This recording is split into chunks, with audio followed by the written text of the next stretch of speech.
বিয়ে করার উদ্দেশ্যে প্রেম করা যাবে কিনা শরীয়তের দৃষ্টিতে এই ধরনের প্রেমের পরিণতি? প্রিয় দর্শক, বিয়ে করার উদ্দেশ্যে প্রেম করা কি জায়েজ?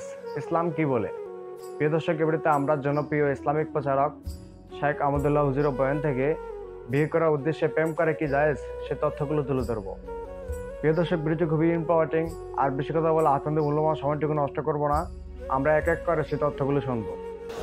ভাই, বিয়ের উদ্দেশ্যে প্রেম, অনেকে মনে করে যে প্রেম তো বেশিরভাগ হয় টাউটগিরি, বাটপারি, বেশিরভাগ তো হলো শয়তানি উদ্দেশ্যে হয়।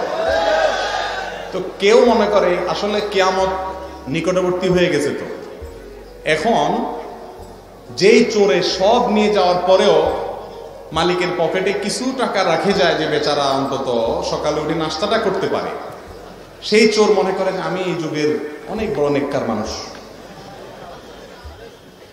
এখন বিবাহ বহির্ভূত সম্পর্ককে আল্লাহ তাআলা হারাম করেছেন, এটা হারাম। এখানে সামাজিক কোনো কমিটমেন্ট থাকে না, কোনো সাক্ষী থাকে না, রেজিস্ট্রেশন, নিবন্ধন, কাবিন থাকে, যার কারণে যা খুশি তা হয়। এই যে আনুষ্কা ধিহানের মতো ঘটনাগুলো এর জ্বলন্ত, হয়তো একটা প্রকাশ হয়েছে, তলে তলে এরকম কত যুবকের জীবন ধ্বংস হয়ে যাচ্ছে, ঠিক না বেঠিক? এই জন্য বিবাহ বহির্ভূত সম্পর্ককে আল্লাহ তাআলা হারাম করেছেন।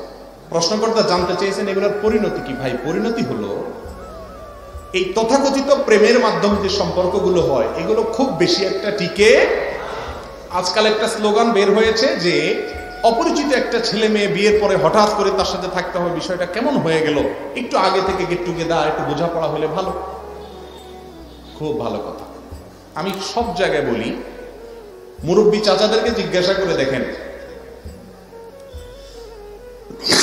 30-40 বছর আগে যারা বিয়ে করেছেন, আজকালকার মতো এই তথাকথিত অবৈধ প্রেমের কোনো অস্তিত্ব তখন খুব একটা ছিল?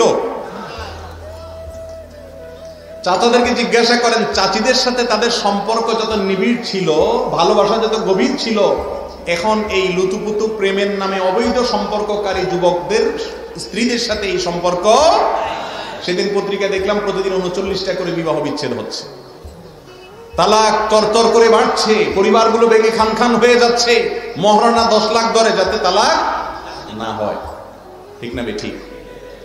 তাহলে অবৈধ সম্পর্ক আর গেট টুগেদার এটা পরিবারে শান্তি আনতে পারে?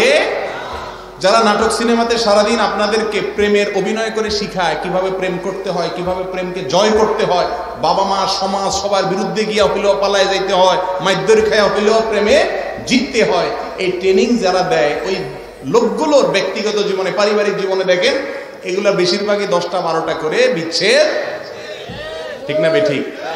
বোঝা গেল যে অবৈধ সম্পর্কের মাধ্যমে হারামে আরাম আসতে পারে। এখন মুশকিল হলো, ওই যে পকেটে 10 টাকা রেখে যাওয়া চোর মনে করতেছে আমি তো ভালো চোর। এখন প্রেম করে সব করে প্রতারণা, এই জন্য যে পাক্কা বিয়ের নিয়তে প্রেম করে সে মনে করে আমার নিয়ত তো ভালো। প্রেমের নিয়তে বিয়ে করা যদি জায়েজ হয়, তাহলে কোরবানের নিয়তে গরু চুরি করাও জায়েজ হবে। কথা বুঝতে পারছেন? যদি আরেকজনের গরু নিয়ে আসেন, আপনার নিয়ত ঠিক আছে, নিয়ত কি আছে? ঠিক আছে, আপনি কোরবানি করবেন, বিসমিল্লাহ আল্লাহু আকবার বলে খালেস নিয়তে আল্লাহকে খুশি করার জন্য কোরবানি করছেন, আরেকজনের গরু চুরি করে, জায়েজ হবে? আপনার নিয়ত হলো বিয়ে করবেন, বুঝলাম, নিয়ত বুঝলাম ভালো, কিন্তু কাজটা করতেছেন খারাপ, বিবাহ বহির্ভূত সম্পর্ক, তবে এটা কি হবে না? হালাল হবে? প্রিয় দর্শক, এরকম নিত্য নতুন ভিডিও পেতে আমার চ্যানেলটিকে সাবস্ক্রাইব করুন। দেখা হবে নিত্য নতুন ভিডিওতে। সে পর্যন্ত ভালো থাকবেন। আল্লাহ হাফেজ।